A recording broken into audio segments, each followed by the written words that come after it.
Hi, and welcome to Finding Your Flow, the podcast. My name is Jen, and I'm your host. I'm inviting you here to intuitively lead and live your most aligned and expansive life. I'm an intuitive business and leadership advisor for heart-centered, impact-driven leaders, entrepreneurs, and businesses. And I'm also a supporter of women's empowerment and animal rescue work. Unlocking flow and supporting you through your next level of growth and transformation is my superpower. I found my own freedom and flow through entrepreneurship over a decade ago. And on this podcast, I'll be sharing stories and insights through the lens of my expertise and my personal experience, and through inspiring conversations with my special guests. I'll be helping you navigate your most important asset, your intuition, supporting you in getting unstuck and staying on your most successful and aligned path. I want you to leave with aha moments, deep insights, clarity on your next steps, and more importantly, an inner knowing that where you are right now is perfectly aligned. Life needs you where you're at your best. Hey, Michelle. Hey, how's it going? Good, you? Good. Good. It's so nice to have you. I feel very excited and honored to share your wisdom with the world because you are my financial coach, advisor, all things. And I also work with your team. So I'm just a huge ambassador of the work that you do. And I would love for us today to talk about flow as it relates to money in through different angles.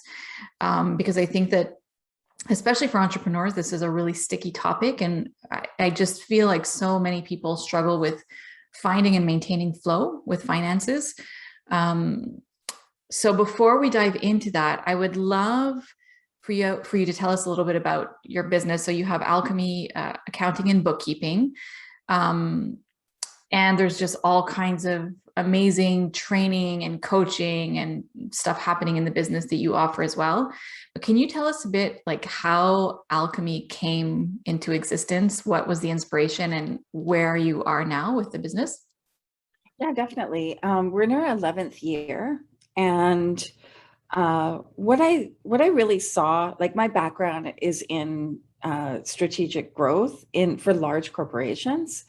And then, I had kids and all that kind of stuff. And what I was seeing was friends who had businesses. So they were small business, they were entrepreneurs. And they have businesses and they didn't really understand the financial component of their business.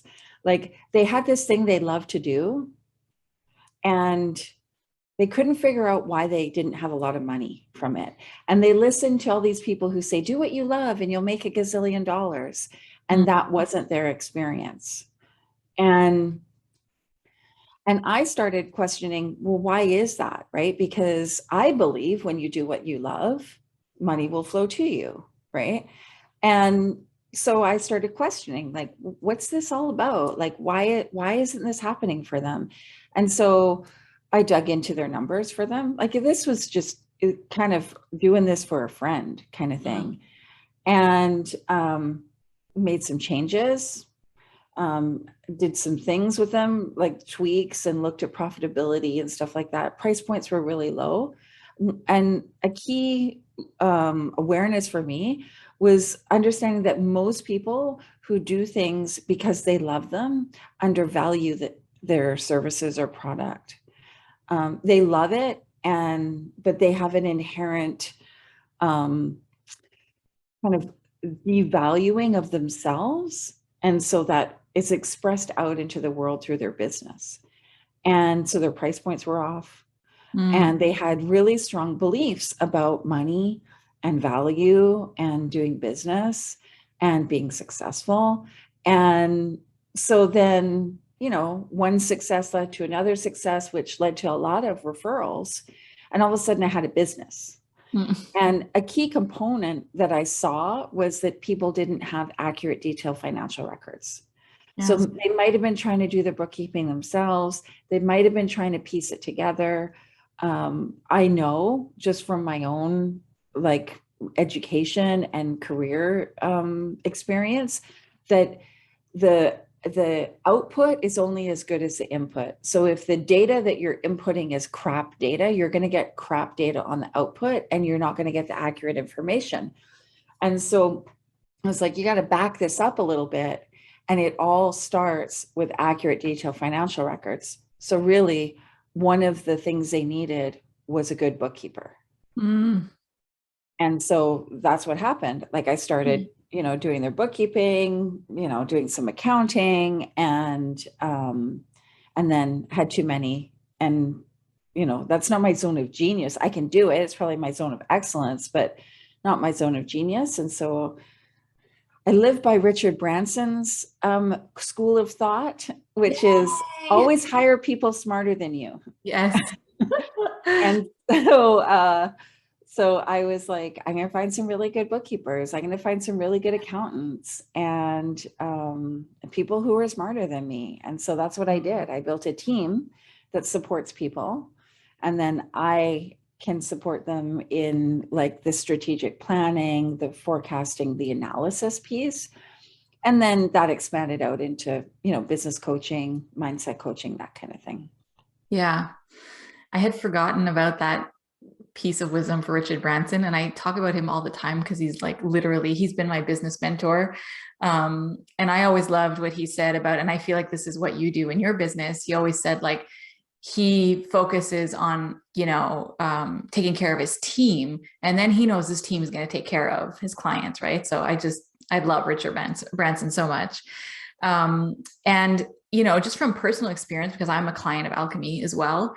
I don't know if you remember when I entered Alchemy, how lost and overwhelmed I was. And I was like, I don't even know what's happening. Like, I don't even know what my bookkeeper did here. I'm so confused. And so like what happened for me when I came into Alchemy, and I think this is really important for people to know, is like, we want all these huge changes with our money and like more money coming in and more flow. But if the foundation is not taken care of, it's like we're working from a rocky foundation. And when I entered Alchemy and I started working with you guys, all of a sudden, looking at and taking care of my money started to become light and fun. I was like, oh, it's fun to see these numbers. Oh, this makes sense. Oh, I understand this, and just feeling so cared for by the team. And that released a huge weight off of my shoulders. And now there's so much more space in my conscious mind or subconscious mind, both, I guess, because I don't have to worry about my numbers anymore. One, because they're taken care of, and two, because I'm actually being explained what's happening with my finances. And so I feel empowered. And I think that's such an important piece to create more flow with money in general. And so many of us feel icky and heavy and scared with money. And I think that if we can get to a place where like showing up to our money is fun and empowering, it makes such a huge difference. Yeah. And that's ultimately like we provide accounting and bookkeeping services. We provide business coaching or whatever, but yeah, ultimately our mission is to help people transform their relationship with money. Yeah. Because money is, it's a mirror of how you feel. Yeah. Right. It's an amplifier of your beliefs. And it shows up to show you like all of the internal processes that are going on, or it doesn't show up to show you that, right? And so it's like you can do all the things in your business and still not have success because you have a belief, you have an experience, you have an inherited story, like you're just holding on to this stuff. And part of that is feeling disempowered around numbers because you've been told you're not good at math or, whatever it is. Right. Yeah. And you're right. Like, I think I talk about your story a lot. I actually told the team a little bit of a story about you because I was like, I was telling them, you never know what's going to happen with someone. Like you meet someone, you have a conversation, maybe they decide not to be a client. And then poof, 2 years later, they show up and be like, I'm ready. Yeah. Right. And which was your story, right? Like I remember having that conversation, you were in Mexico and you're like, and it wasn't the right time. And it's like, that's okay. We're here when you're ready. And then when you do that as a business owner, you don't attach a meaning like, oh, why didn't, clearly we're not good enough, or that person is, you judge them or something like that. If you just be like, okay, well, it's not the right timing. When it is, it will work if it's meant to work, right? And then they come back in, and and then you can co-create. And you're so right in, like, the bookkeeping is the foundation. Mm. And if you do not have good bookkeeping, and a good relationship with your bookkeeper, then you're operating from, like, I always say, like a pool that has cracks in it. Yeah. So things are leaking out, right? And the water's going down all the time, and you don't understand why the water's going down all the time, right? And so it's just a really good question for people to ask themselves is, do I have a bookkeeper? Or, should I get one? Is it the right time? And if I have one, do I have a good relationship with them? Mm. Can I communicate with them? Do I feel stupid or embarrassed or guilty? Am I avoiding things? Do I not want to talk to them? Mm. Do they not want to talk to me? Kind of thing. Like, do they never want to get on a call with me because they'd rather communicate by email? That's okay sometimes, but what we do, which is a little bit different, is set the expectation that a client participates in the process, Mm. which is what actually gets the results. And it's the thing they don't want to do. Yeah. Right. And so it can be, if somebody's not ready, then it's not going to work. Right. Yeah. Yeah. I totally agree. And I think, well, because it's, when we don't feel good about money, we don't want to look at it. It's scary to show up to it, So, um, I totally agree. And I think that, so I'm wondering, like, this readiness idea, because I know for me personally, and from so many people I've spoken to, like, we're so hard on ourselves when money is not working, like when there's something's not working and we're like, I'm doing something wrong. There's something I'm not getting.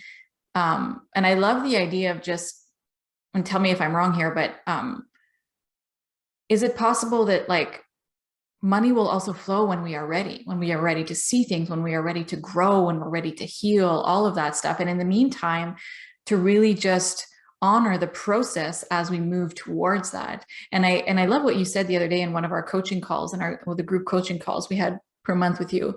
You were saying, like, it's okay to, like, be aware of our trauma and, like, all of our PTSD around money and all that stuff, but, like, don't hang out there so long. Like, just see it, know it, and then, like, I can't remember how you said it, but it's like, what is the step forward now from here? Mm-hmm. And I think we hang out a lot in our trauma and our PTSD around money and all kinds of things.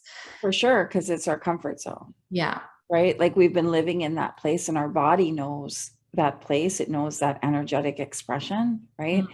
And so it's kind of easy to be there. Right. It's like, it's for many people, it's easier to be in a unfulfilled abusive relationship than to leave, because they don't know what the leave is. It's the unknown, and your brain doesn't like the unknown, and your brain's whole focus its whole purpose is to keep you safe. Yeah. Right. So keep you safe in what you don't like. Sure. That's better than the unknown, because you don't know what that is. Mm. And it's true. Like, not everybody in this exact moment is meant to have $1 million flow to them. And that's okay. Yeah. Right. We have to, it's like we have to learn things to get to the next step. Like, a mentor of mine uses, like, lily pads as an analogy. It's Yeah. like, you got to learn this, or have this experience, learn this thing to get to the next lily pad. Yeah. You have this experience and learn this thing to get to the next lily pad.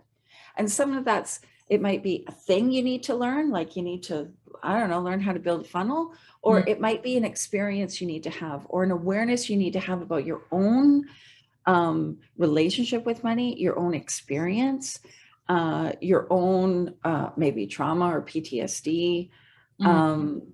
And so, yeah, we don't have to hang out in the trauma. Yeah. But we might need to look at things and look at them like, not all the time, but like, it's like that next level, right? Mm, Like I've done a lot of work around money. And right now, as my business grows, I'm doing a little bit more. Like I'm mm, focusing in a little bit more on what's going on, because in that expansion of my capacity in my business, there's an expansion required for me to hold a higher energy of money yeah. that I haven't held. And so my body has to figure that out and get used to it. Right. So it's like the next lily pad. Yes. And I love that. I love that. I think it's so important to remember that, like, when we do step out of our comfort zone, there's like every time there's like an adaptation process, because we're stepping in, like your whole system needs to adapt to this new level, this new vibration, this new energy, this new experience. And it takes time to, like I remember, I talk about this so often, but one of my favorite business books called Louder Than Words by Todd Henry, he talks about how like the only way to access our next level of genius is to place ourselves temporarily where we're going to feel mediocre. Because where we feel like an expert right now is our comfort zone, right? So we need to place ourselves somewhere where it's going to be like awkward and it's uncomfortable, and we're not going to be quite sure like what's going on, for a little while. And that's how we access that next level of expertise. And I also love that you said that, like, we might not be ready to be making $1 million right now. And I heard that this week also. So both of you and I are like really digging into human design these days.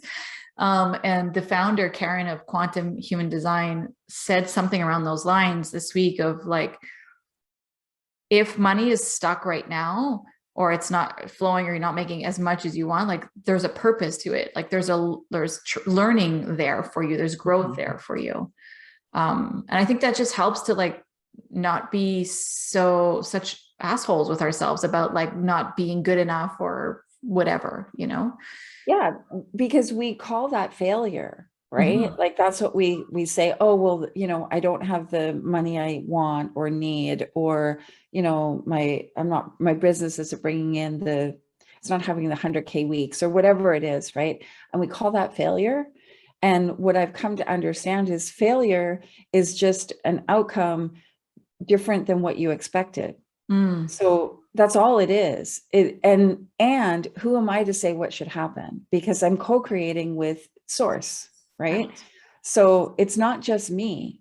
There's my plan and there's source's plan, and we're co-creating together. And so why is it just my way? Like my way or the highway, money kind of Yeah. thing, right? And so um you know, I've come to really look at things that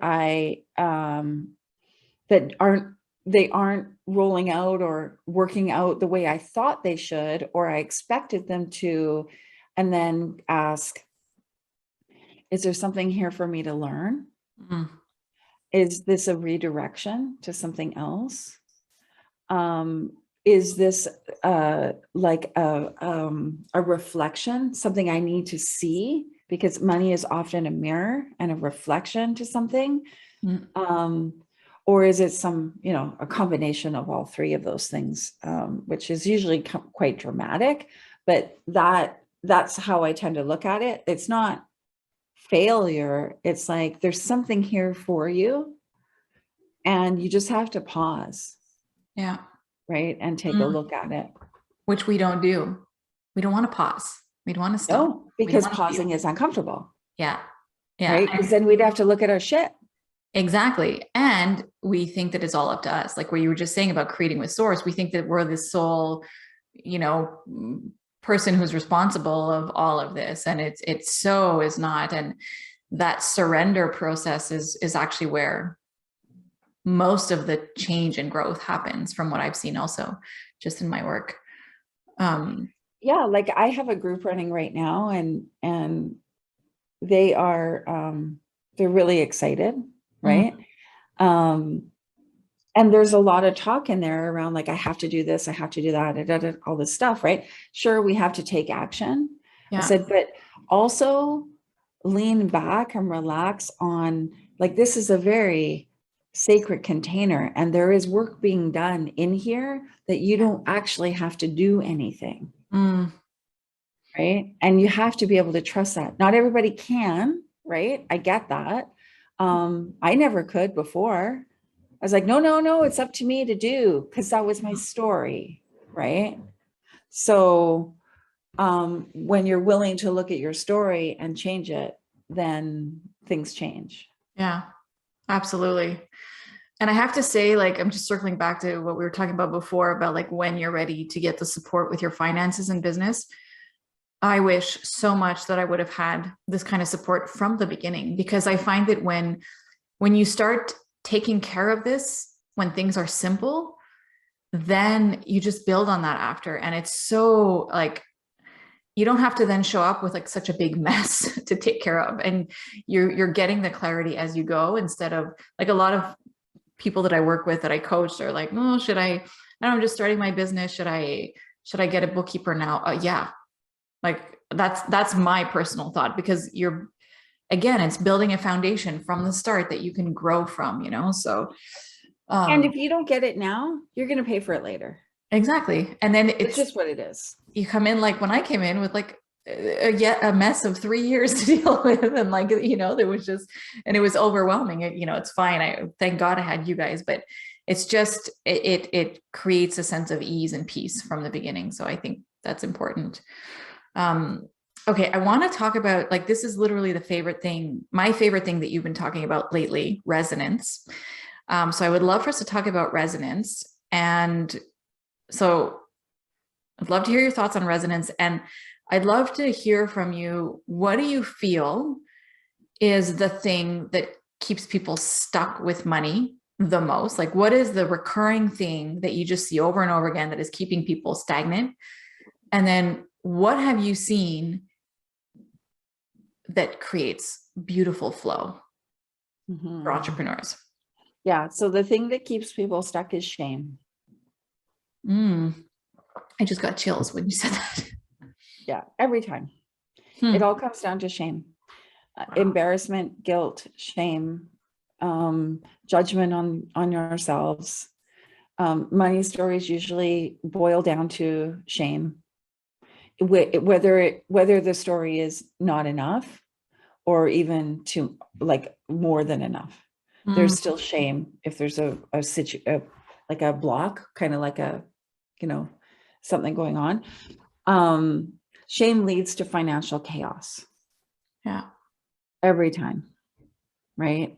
So, I sometimes joke that, like, shame is like a lead backpack.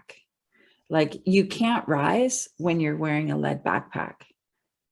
Right. And so you really gotta dig into your story, the things you heard your parents say, your grandparents, your experience with money, your own personal transactional thing. Like, did you make a lot of debt, or do you feel like you got to work hard to make money? Like, what's your story? What are you carrying around?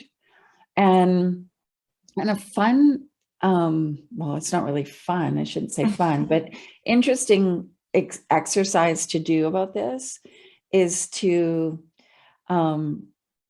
push record on your phone and talk to money as if it was your boyfriend or girlfriend or partner. Ooh, that would not be a pretty conversation for me. No, it's not. When I did that, a coach that I have had me do that exercise, and mine was like, you're not going to be there. I can't rely on you. You come and go. I'm always left alone to deal with it. And that's my relationship with men. That's my relationship with my family. And I was like, oh, so my relationship with money is actually no different than my relationship with men in the past and my relationship with my family. Wow. And even my friends. Right. And so I was like, oh, so this is actually a thing, right, that I need to look at. Right. And then be like, how do you want to talk to money? right? Which is, I feel, and this is like, I feel relaxed. I feel comfortable. It feels so easy being with you, Mm, right? Which is the relationship that I want to have with men, yeah. with my family, with my friends, right? Yeah. So that's how I realized that money is, it's a mirror and it's an amplifier of what we believe about everything else in our life and what we believe about ourselves. Mm, Because when I really took a look at myself, I realized that that's what I thought about myself. I can't rely on you. You're not here for me. It's not safe. And if you don't feel safe, like if your body doesn't feel safe, money is not going to land.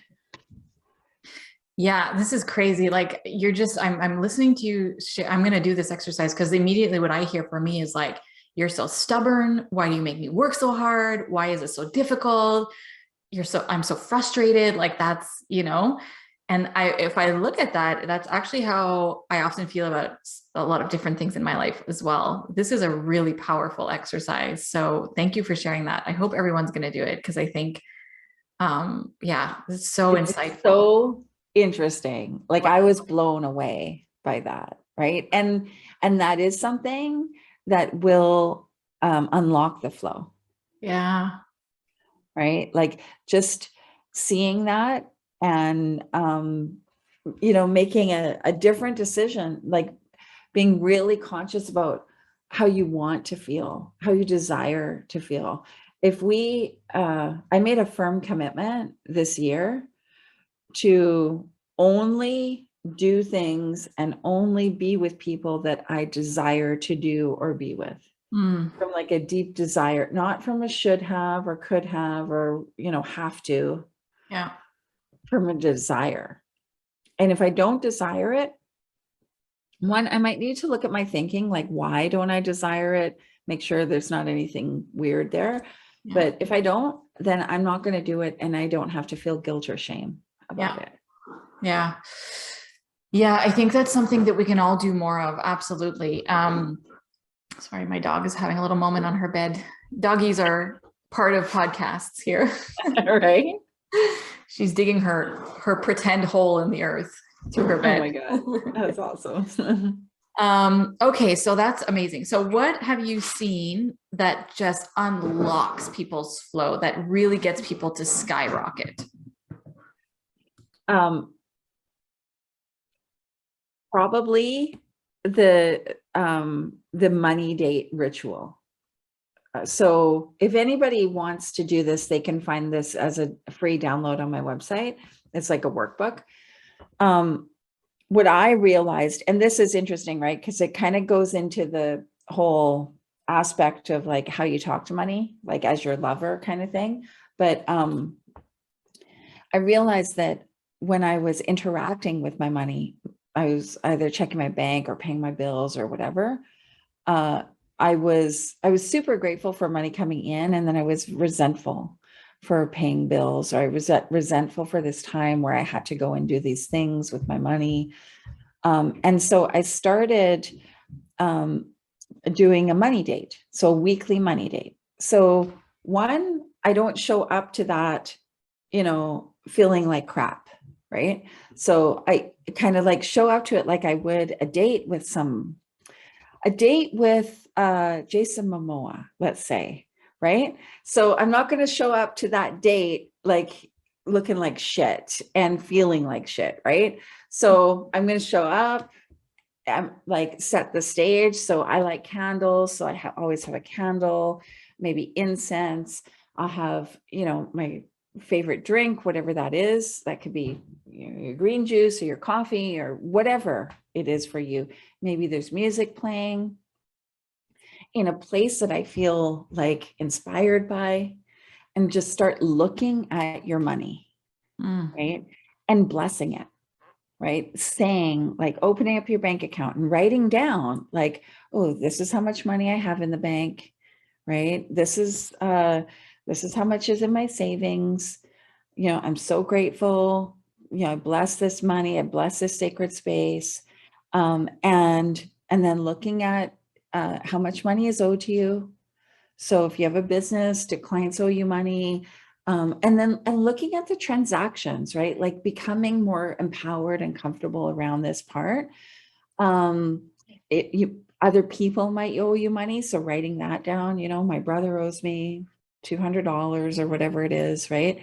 You might have money in your wallet. I've got $50 in my wallet. I'm grateful for that. And then looking at what you owe. So that might mean looking at your credit cards. Again, blessing this sacred space, right? Credit is an incredible blessing. Not everybody can get it, right? Yeah. So be grateful for it. Don't damn it to hell, right? And look at the transactions. Are you grateful for those things? Can you find gratitude for those things? And write that down.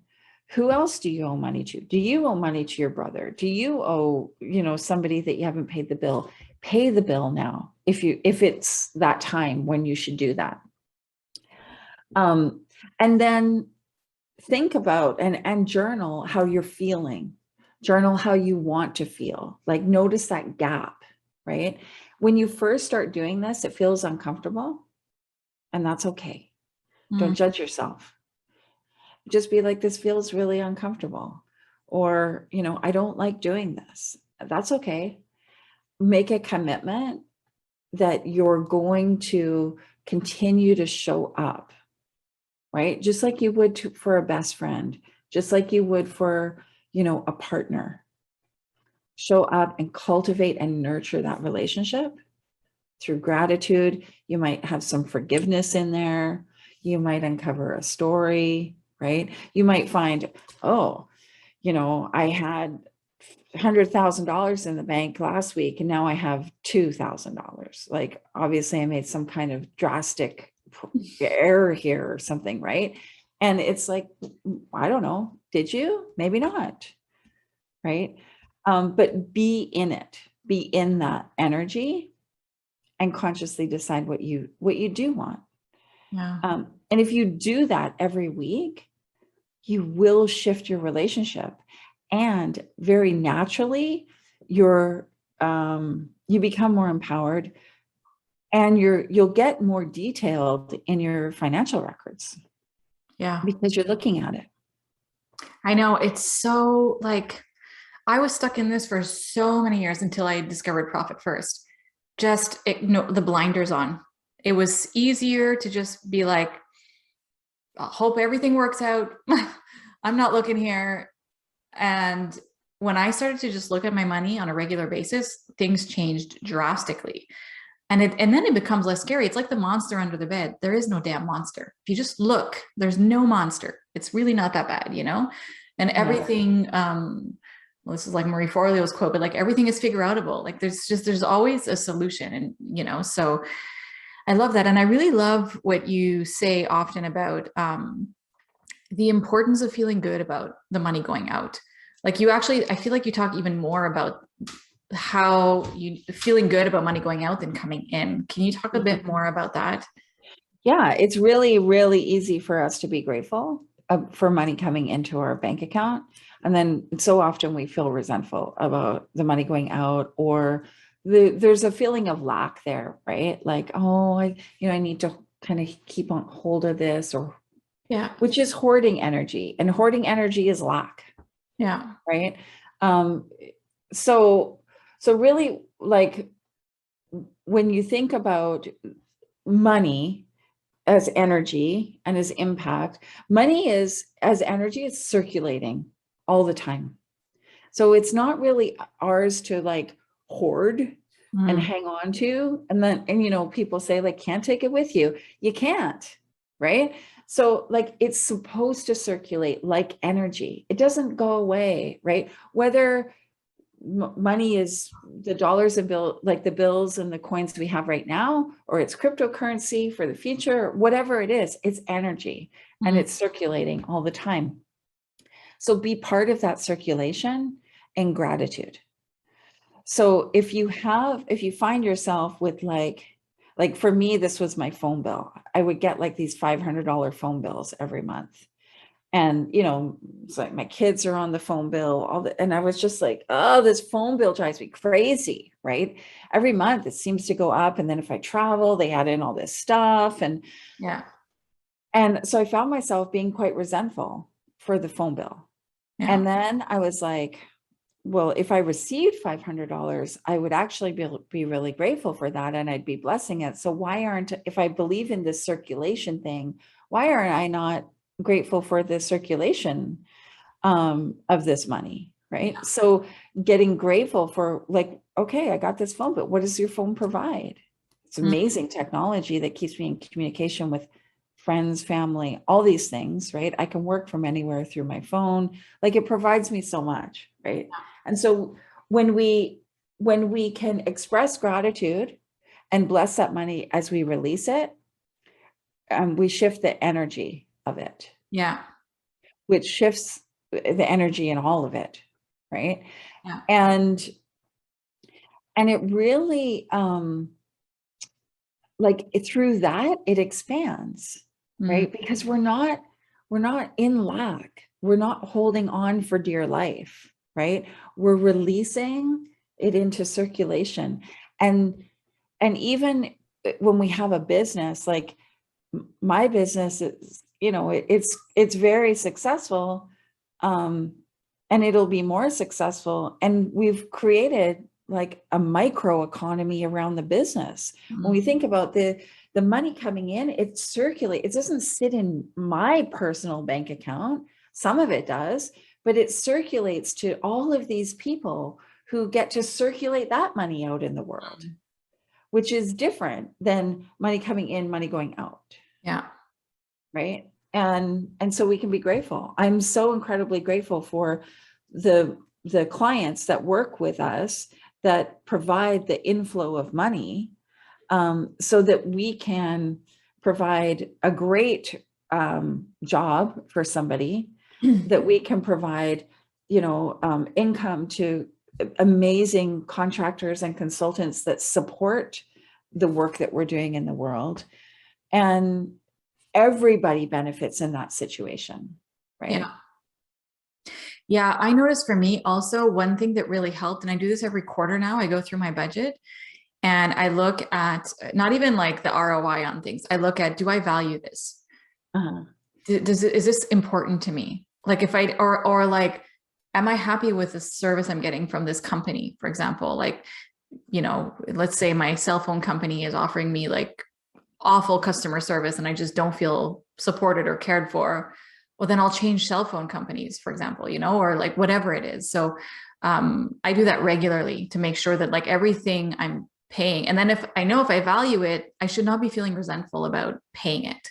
Right. So Yeah, like I call that the magical art of money, mm-hmm. right? Because does this income stream spark joy? Does it bring happiness? Does it make you feel excited and fulfilled? And does this expense bring you joy? Yeah. Do you feel good about it? Do you feel happy about it? Do you feel like this company stands for your values? Yeah. Right. I recently I decided not to eat anything from the ocean. Mm. Right. And that was a really big deal for me because I come from a commercial fishing family. But that's my decision based on what feels good to me.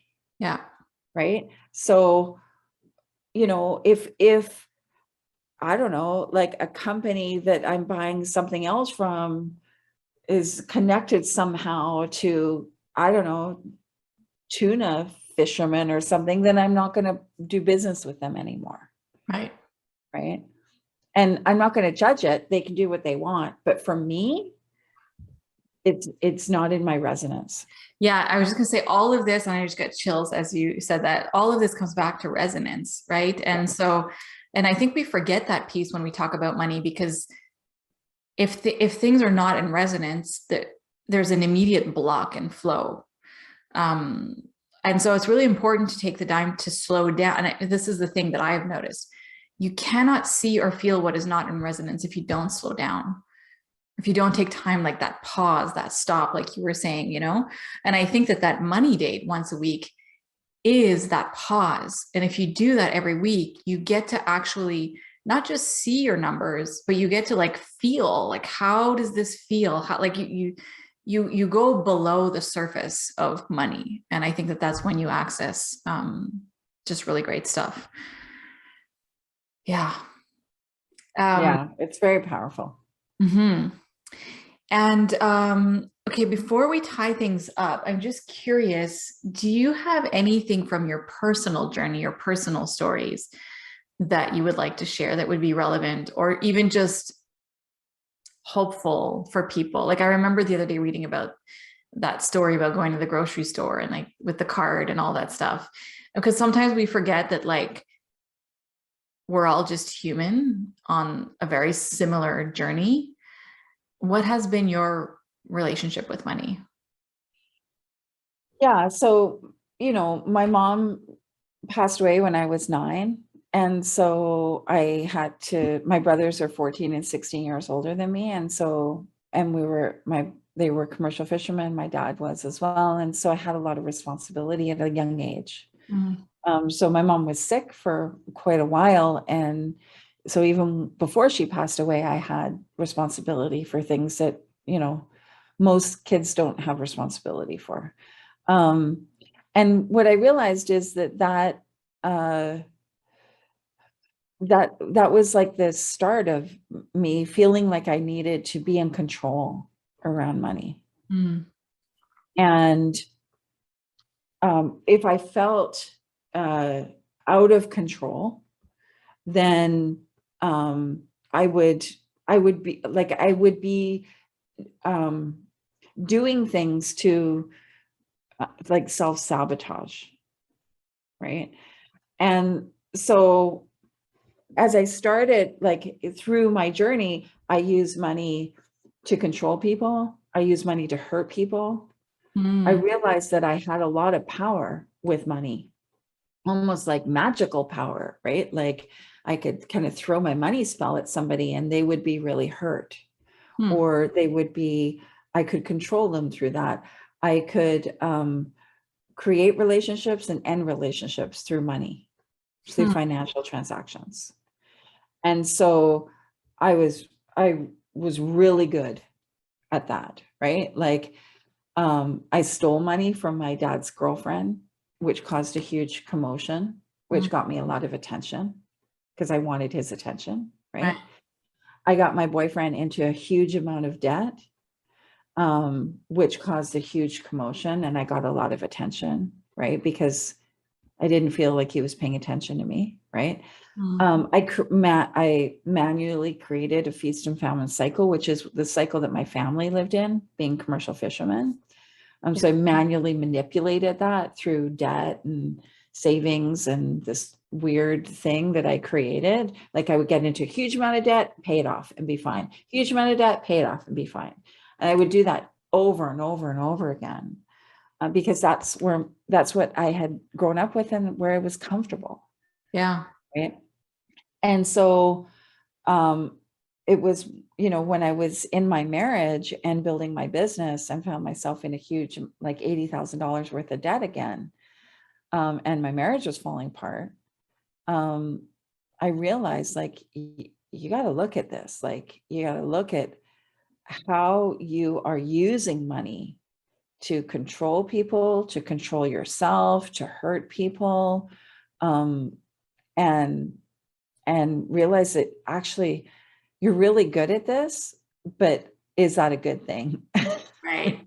But what's beautiful about that is that, so this is, money can be powerful in a destructive way or in a constructive way. And so you Yeah, flip that because now you're using your money in such a power, like I see it because I'm in your business with you guys supporting you, like you're using your money in such a powerful way. We even just think about like what you guys do, like giving back every month, you choose an organization or a cause that you believe in and you give back. So you're still using that same power, but in a way that is building instead of destructing. totally, Yeah. totally. And I think that was one of my decisions. When it really came down to it was like, I know that this is, I understand now that not everybody has this awareness or relationship with money that I do. Mm. And I always thought, well, this is how it is for everybody. But by working with lots of people and talking to lots of people and having a lot of coaching and help on this, I understand that it's not everybody's experience, right? And so I get that this has been a gift for me, and every single step along the way has been part of what I needed to go through to have the next experience, right? And so now I'm in a position to not only speak from authority, because I know what it feels like, right? But make very, very conscious decisions about money. Yeah. Not necessarily decisions to do, more decisions about success, about money, about how I want to live, about how money is expressed in the world around me, which can lead to, decisions to do things. But Right. those decisions about are more important than the decisions to do. Yeah. And, what I love is that, like, we literally all have that power within us, to do that. So I think that is the hopeful piece for everyone. Well, I know you need to go, so we're going to tie this up with a nice ribbon. I am going to put all of the links to your website and social with the show notes of the podcast. I just want to say, like, again, from a client perspective, that the journey with alchemy is so amazing, because you not only get like the practical, monthly support of like taking care of your finances, but we get, calls every month. I think there's 2 calls every month with you, Michelle, or someone from the team just teaching us any like things about money. We have Q&A sessions. And then there's the whole piece of the business where we can work with you on more of like energetic mindset and stuff like that. So it's such a holistic experience. So if someone just wants to like get a first touch point with alchemy, what would you say would be the best way to do that? What would be the first step? Yeah, well, I think check out our website. There's a lot of information on there, right? Which is alchemyaccounting.ca. We support entrepreneurs across North America. So that's probably a good place. You can also like follow me on social media. I do a lot of education and speaking. So Michelle Cooper on Facebook and Michelle B. Cooper on Instagram. The Money Date journal workbook thing is on the website as an opt-in. So it's like that used to be a paid program that I offered people. So there's a lot of value in that. And I would encourage people to get started with that. And really, even if you don't hire us as your bookkeeper, hire a bookkeeper. Yes. Oh my God. I totally high five that, because it's life changing. Like if you're an entrepreneur, it's like the foundational thing that you need, I feel. So yeah, definitely high five that. Thank you so much for having me. This is amazing. I love this conversation. Thank you. I feel like we could chat for hours about this, but I will let you go to your next appointment. Thank you for hanging out. And I can't wait to put this out into the world. Yeah. Awesome. Thanks so much, Jen. I'll see you soon. Thank you. Thank you so much for spending time with me here today. I want to leave you with this little bit of wisdom. The actions you're not willing to take or the decisions you're not willing to make are the ones that will change your life. Trust your intuition, take the leaps, follow what you know to be true, even if it's not always easy or convenient. Your words mean the world to me, so if you have a moment, please share them by leaving a review of the podcast or sending me a testimonial. And I would love if you would share this episode wherever you feel called to. If you want to connect with me, you can find me over at jenniferjaneyoung.com or on Instagram at jennifer.jane.young. Talk soon.